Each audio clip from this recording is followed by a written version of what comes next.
In secret, sometime in 1991, Diana sat down in front of a tape recorder and began to speak. No handlers, no courtiers, no palace-approved script, just her voice, telling the truth about her marriage, her suffering, and the institution that had consumed her. She was recording herself for a journalist named Andrew Morton. The tapes would become the basis for the most explosive royal book ever published, Diana, Her True Story. And when it hit shelves in June 1992, it detonated like a bomb in the heart of the British monarchy. But before the book, before the tapes, before the explosion, there was the photograph. March 1992. The Prince and Princess of Wales were on an official tour of India. The itinerary included a visit to the Taj Mahal, the monument Shah Jahan built as a testament to eternal love for his wife. It was supposed to be a joint visit. Charles skipped it. He had a business speech to give instead. So Diana went alone. She sat on the bench in front of the Taj Mahal, a solitary figure against one of the world's great monuments to love, and let the photographers do their work. She didn't need to say a word. The image said everything. A woman alone at a shrine to love. Her husband somewhere else. The whole world understood. It was strategic. Diana was not naive. By 1992, she had learned how to use the media as fluently as the palace used protocol.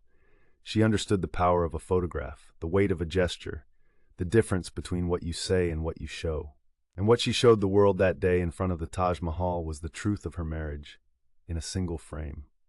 Back in London, the machinery of destruction was grinding forward on both sides. Charles had his allies, the old guard courtiers, the friends who had always seen Diana as unsuitable. Diana had the public, and she had her tapes. Diana, Her True Story, was published on June 16, 1992. Morton presented it as based on sources close to Diana. In reality, Diana herself was the source. She had recorded hours of testimony about the bulimia, the self-harm, the loneliness, Camilla, the indifference of the palace, and smuggled the tapes to Morton through an intermediary. Officially, she denied involvement. Everyone knew. The book was an earthquake. The British public read, in Diana's own words relayed through Morton, about a princess who had tried to kill herself, who vomited 4 times a day, who had thrown herself downstairs while pregnant, who had been abandoned emotionally by her husband from the very first night of their honeymoon. The fairy tale wasn't just over, it had never existed. The palace was furious. Charles's allies briefed against Diana. Diana's allies briefed against Charles. The War of the Waleses, as the tabloids called it, was now being fought in public through leaks, interviews, and carefully placed stories. And then the phone tapes leaked. First came Squidgygate, August 1992. A recording surfaced of an intimate phone call between Diana and a man named James Gilby. He called her Squidgy. The conversation was affectionate, flirtatious, and unmistakably personal. It confirmed what many had suspected. Diana had sought emotional connection outside her marriage. The tape had reportedly been recorded in 1989. The question of who recorded it and who leaked it has never been fully answered. Some suspected intelligence services, others suspected the palace itself. Then came Camillagate. A recording of a phone call between Charles and Camilla Parker Bowles, reportedly from 1989, was published in January 1993, but had been circulating since late 1992. In it, Charles told Camilla he wished he could be reincarnated as her tampon.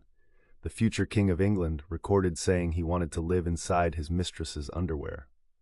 Millions of people heard it. The dignity of the monarchy took a hit from which it would take decades to recover. The symmetry was brutal. Both sides had been caught. Both had sought love elsewhere. But the public reaction was asymmetrical. Diana was forgiven. She was the wronged wife, the one who had been abandoned first. Charles was humiliated. The tampon quote followed him for years. Through all of this, the book, the tapes, the tabloid war, 2 young boys were caught in the middle. William was 10 in 1992, Harry was 7. They lived in Kensington Palace, walked the same corridors as their warring parents, and absorbed the fallout of a marriage being dismantled in front of the entire world. Diana, to her credit, fought ferociously to give them a normal childhood. She took them to McDonald's. She took them to theme parks. She insisted they wait in line like everyone else. She wanted them to see the world outside the palace, the real world, where people queued and paid for things and didn't have servants. She was, by every account, a devoted and loving mother. Whatever was happening to her, she protected them. On December 9th, 1992, Prime Minister John Major stood up in the House of Commons and announced that the Prince and Princess of Wales were separating. It was not a divorce. Not yet. But it was an acknowledgement from the government of the United Kingdom that the royal marriage was dead. Diana watched the announcement on television. The fairy tale that 750 million people had watched 11 years earlier, the dress, the cathedral, the kiss on the balcony, was officially over. But Diana wasn't finished. She was just getting started. Free from the obligation to perform as Charles's wife, she was about to become something the palace feared far more than a difficult princess. She was about to become unstoppable. Next time on Diana, they stripped her of her title. They thought it would diminish her. They were catastrophically wrong.